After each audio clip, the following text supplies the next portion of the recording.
effect is AB 84 going to have on homeschoolers in the state of California? If you've wondered this or just heard people talking about it, stick around. We are going to be talking about that today here. Who am I? I am Jacqueline, and this is Homeschool Hangout.xyz, where I, a veteran homeschooler of 19 years, makes videos to help you homeschool with peace and clarity. I also do a lot of reading about homeschooling and things that are coming up that may be affecting homeschooling in the state of California. If you like these kinds of videos, do me a favor. Thumbs up, like, subscribe, buy me a coffee, buy things from Amazon through my link. All that kind of stuff helps. There's links in the bottom. Join my Facebook group. We'll talk later. Okay, so I need to just state up front, I am not an attorney. I am not an elected representative. I have no insurable expertise, meaning I'm not coming on here as an expert who says the law says and I can go to court for you. What I can say is I'm reading these things and I've spent a lot of time in research, reading the text of AB 84, looking at supporting documentation, and I'm giving you my knowledge in a nutshell. Okay, but I'm not a lawyer, nor do I pretend to be one on TV. That said, how are we going to do this? First, we're going to talk about an overview of homeschools and who will be affected and who won't be affected. Kind of how some of these homeschools are already currently being funded. And then we're going to get into the proposed legislation. Okay, first off, if you are a private homeschooler in the state of California, meaning you file a PSA or you are part of a group that files a PSA on your behalf, you are not going to be affected by this in any way, shape, or form.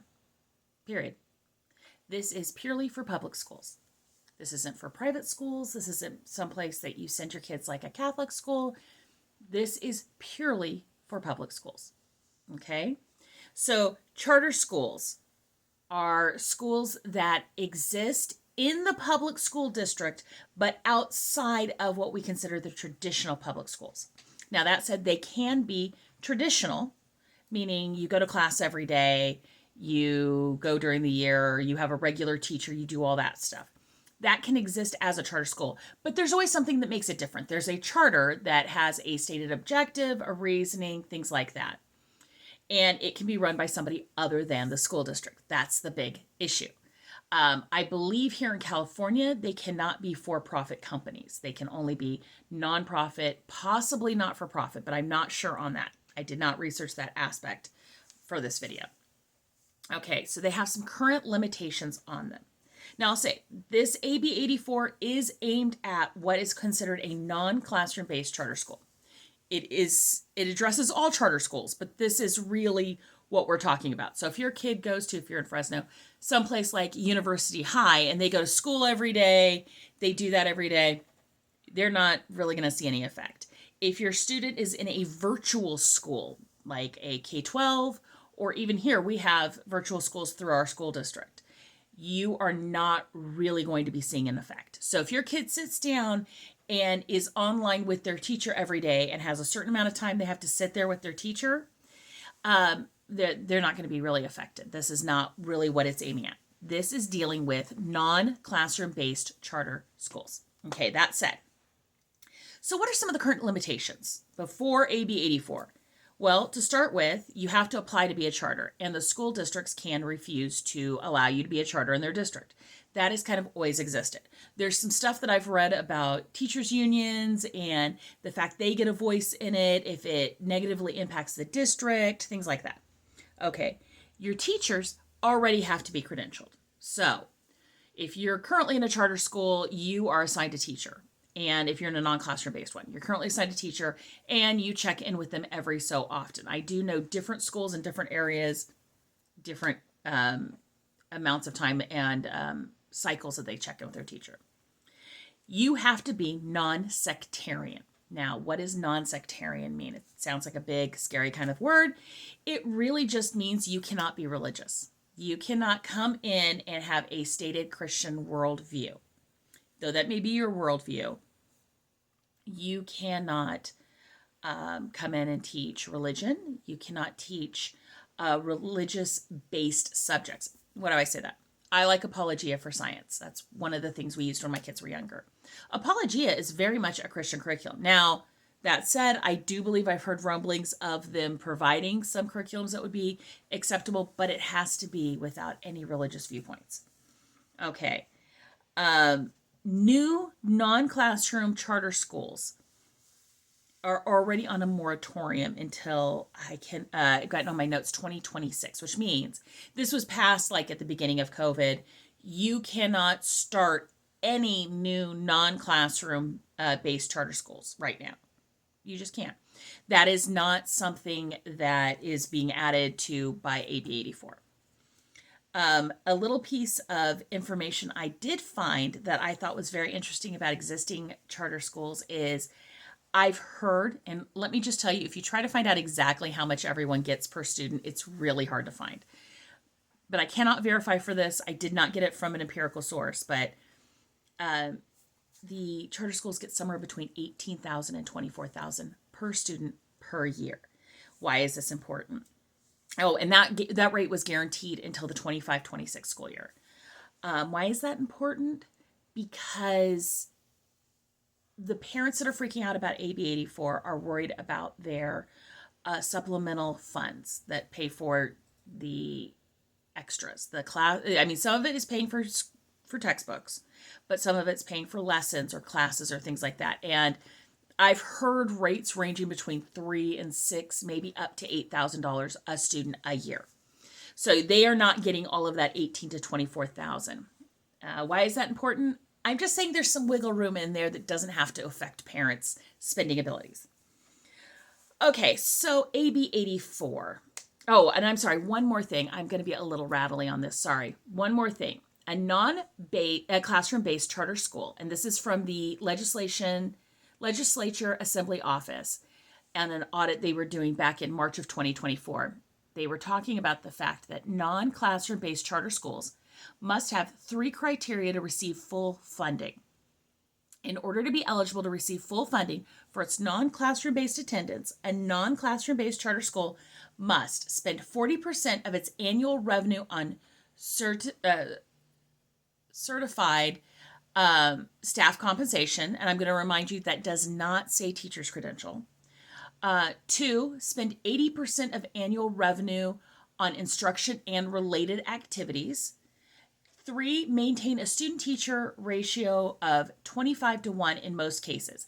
If the school does not meet these thresholds, they will receive a prorated, typically either 85 or 70% rate per student.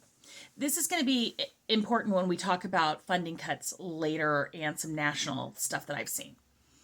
Okay, and I'm looking through this. This is, like I said, it's a review of funding determination process for non-classroom-based charter schools. And this actually says one of the problems that they see is that in the 23-24, and I'm sorry, I have a lot of notes on my computer behind you.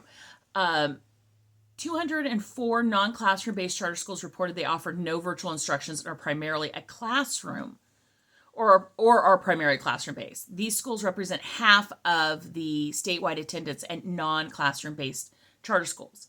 Their issue that they're having is while we have lots of non-classroom based charter schools, some schools, based on how they're reporting, are losing funding because they're not completely non-classroom based. This will come up important, I think, in AB 84. Okay, so the complaints I'm hearing that this is more verification on attendance, which means you are limiting people's freedom because you want more focus and oversight on non-classroom students. That's literally what it said. I heard somebody complaining that right now they only have to turn in attendance once a month, but this is going to require daily attendance. And based on we'll get into based on my stuff. There's concerns that $210 million are going to be diverted to oversight. Fair. They're going to be cutting 30% funding, and there will be no longer will you be allowed to have vendors, and which means a lot of the reasons these people are in charter schools is because they can get private bespoke lessons for their children or classes, not even private, but like group classes and stuff like that are exactly what their children need. And the 30% funding is one that charter schools have been mentioning, I hear, in their emails to the parents.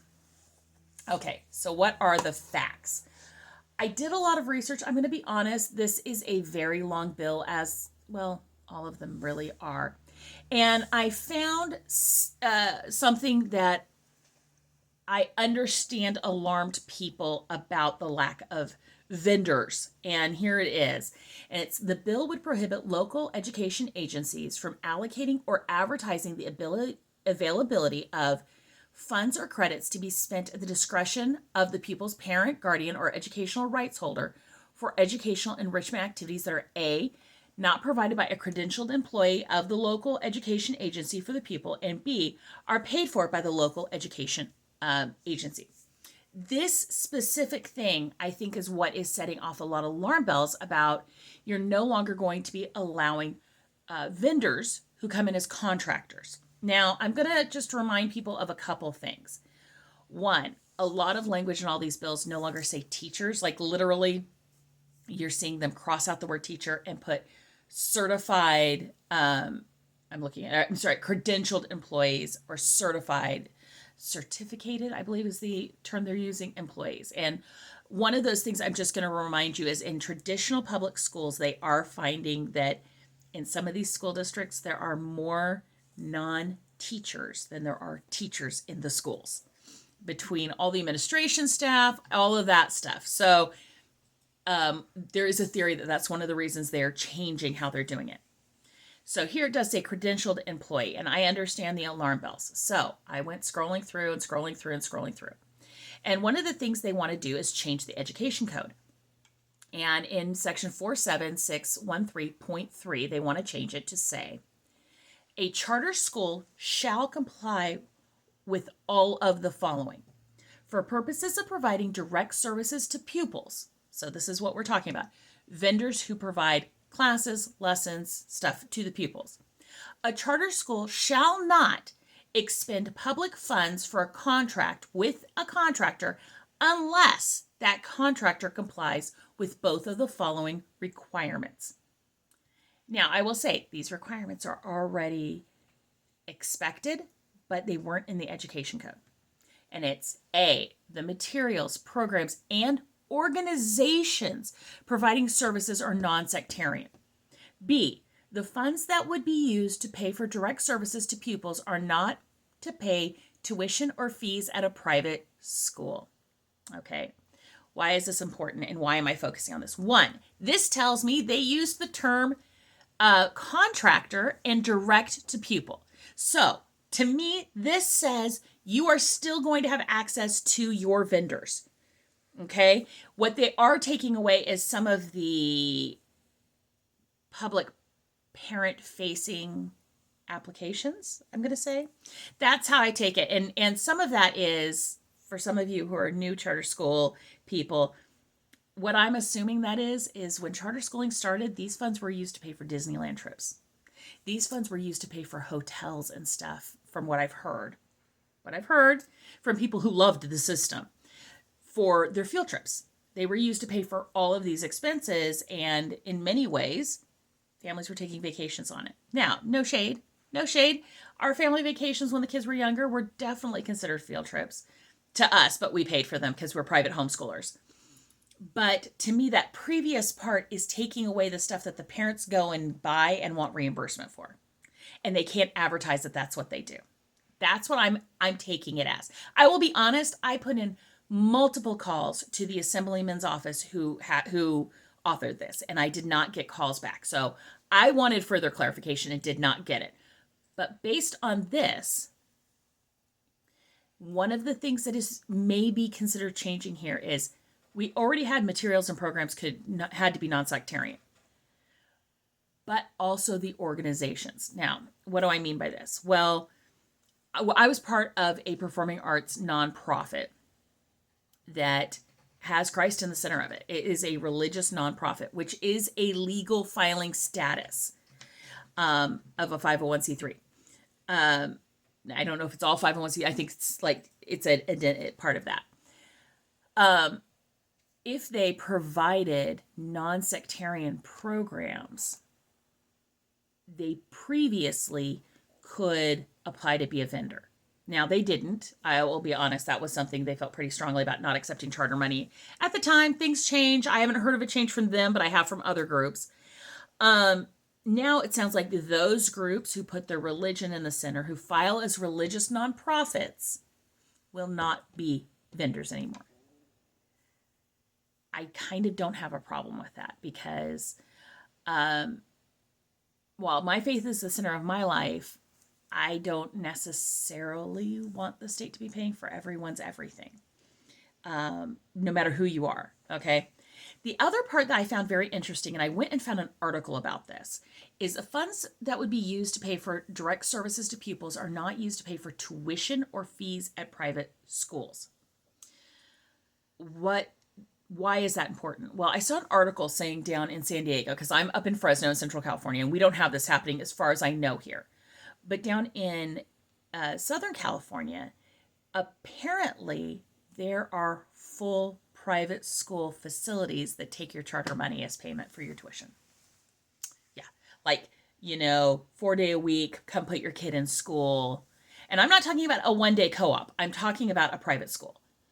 And they don't want to do that. They're like, either put your kid in that private school or don't. But that's not what this is, because the private school then has a lot of authority that the teacher doesn't have. So, for example, if your student was enrolled in a private school and the teacher didn't think that the work that they were being assigned was appropriate, and I don't mean religiously appropriate, I mean appropriate for the student. Because they're in a private school, they probably just can't change that curriculum. They can't tell the parents to do something else. And I understand in these non-classroom based charters, the parents have kind of the final word on it, but the teacher's held responsible. So if the teacher wants to be doing something different, they can't. Plus, traditionally, it's a school. It's a school. Now, like I said, I'm not really seeing that in my area, okay? Now, also in this, they are going to be wanting daily attendance check-ins, they say. Now, what they don't say is if that's a daily record to the district, meaning as a private homeschooler, in theory, you keep an attendance log. And I've talked about this in other videos. My attendance log tends to be my kids aren't absent. We learn all the time. But I keep that, and if I'm part of a umbrella, I send that in to them once a month. We don't know what that means yet, and I couldn't get clarification from the state office. But in reality, we all have cell phones, and I'm hearing people go, this would be so disruptive. Really? To just go online and click a button would be so disruptive? Because let's be clear, you're doing this so you can get funds and services. So it's a very low cost. I mean, I've done a lot more for a lot less money. We'll just say that. The other big issue is the 30% pay cut or funding cut. And I did find that they want to amend the education code in section 47634.2 of the education code. And what it says is they go through and break down all of it. But the one that you guys may care about the most is for pupils engaged in classroom-based instruction as defined in paragraph 1 of subdivision E of section 47612.5 for between 0 and 19% of their attendance, the reported average daily attendance used for funding their non-classroom based attendance shall be reduced by 30%. Okay, so let's take a step back here. The magic 30% cut that I've been hearing about. One, that is the attendance-based funding. Why do I say that? Your funding from school comes from lots of different things. And just one section of it is your attendance base. When I say that, like when you go to public school, they get X amount of dollars for your tushy being in that seat during the day. That's why they get so upset if kids miss school for unexcused absences. And so all schools have some sort of aspect of it, but that is a section of the funding. So to me, when I read this, I may be reading this wrong. I am not seeing a 30% cut across the board. Now, just for those who are wondering about the other things, I'm going to go work backwards. For pupils engaged in classroom-based instruction, for between 20% and 39% of their attendance, the reported average daily attendance used for funding their non-classroom-based attendance shall be reduced by a factor of 22.5%. There's an implication there. Now, implication is not words, but if you're there for between 20 and 39%, you get a different funding rate for that section than you get for the other section. Same thing with the 0 to 19%. So if a school does something on campus, they can get different funding for that time, if that makes sense. And then if you're there 40 to 59%, they're going to be reduced by a factor of 15 for their non-classroom based. 60 to 74% will get a 7.5% reduction. And if you're there at least 75% in person, you're getting no reduction. So that's the magic 30%. Okay, so I've presented you a lot of facts. And let's talk about some of my thoughts on this. One, I am for small government. Let's be clear. I'm a small government girly. I do live in California, so I understand how funny that is because we don't have a small government. I don't like the government getting in my business. That's why I like small governments. I'll be honest. I lean libertarian a little bit. Not the crazy libertarians, I swear. But that being said, the government is taking my money to fund these charter schools. I know, I hear stop. I hear you yelling. So we're just trying to get back some of it. I understand that. But you need to remember, there are lots of people who are funding your charter school that are not you. Lots. Because they are not taking $18,000 from you a year to run that school. Okay? So I've also heard people complaining about, my property tax is paying for this, everything else, how dare they do this to me? I'm paying for this. Well, so is the single couple down the street. So just got to put the high horse away sometimes on some issues. But these non-classroom based schools, every time they get audited, it is found that they are not playing straight with people. Every time there's been some sort of fee associated, or you have to change how you're doing business. And I say that because Inspire was here, and I know they existed in other parts of California before they came here. They had to bust up into smaller schools, and the name Inspire is not on anything. And I'm not even all sure what happened, but I've heard things. Not just locally, but nationally. The idea of funding non-classroom based instruction at 30% is something I've heard from other states too as a ratio. That's why I said that 30% and nationwide also is something that's come up. It's also something that if currently the charter schools don't go through and cross every T and dot every I, they're already losing that 20 to 30%. So I'm wondering if this is just a solidification of what we have already been seeing happening with non-classroom based schools. The other part is, and this is my own pet peeve. It's fine with the people I agree with, I guess, in the theory of lots of my Christian friends. They don't use a single dime of their charter school money towards buying books and curriculum. They buy their own Christian curriculum, similar or exactly what I used with my kids, so I'm not dissing the curriculum. And they're told by teachers, just turn in a non-religious page. Just give us some non-religious examples out of it so we can have that for their work samples. That isn't above board. That is indeed what I would tell my child is a lie. It's a misrepresentation. And would they be as comfortable with it? And I say this because the area I'm in is a fairly Christian area in the charter schools. Would they be okay with it with other religions, with other, I'm going to use the phrase, spiritual practices? And when I say that, it's one thing to say Judaism. It's one thing to say Islam. It's another thing even entirely to say some sort of other alternative, kind of wacky, kind of cultish religious material, as long as they don't turn in that. Do we feel comfortable with that as a society, considering we have money allocated for you to get books in that? That's part of why you get it. Now, the other part is, and this is probably just, I'd like to think it's not out of jealousy. I'd like to think that. Many parents, not all, many parents I know in charter school use their charter school money for things like private art lessons, private piano lessons, horseback riding, things like that. And those things are all awesome, awesome things. I wished we could have afforded to do that with my kids. So this is not me going, oh, I would never. No, I would. I totally would. If I would have been rich, I totally would.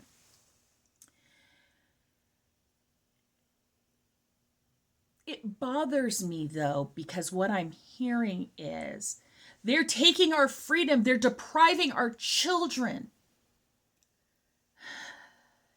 You get to choose your children's curriculum and provide them a variety of wonderful in-person experiences already that they would not get in public school. Just choosing the right curriculum for the right child is already an experience they don't get in public school.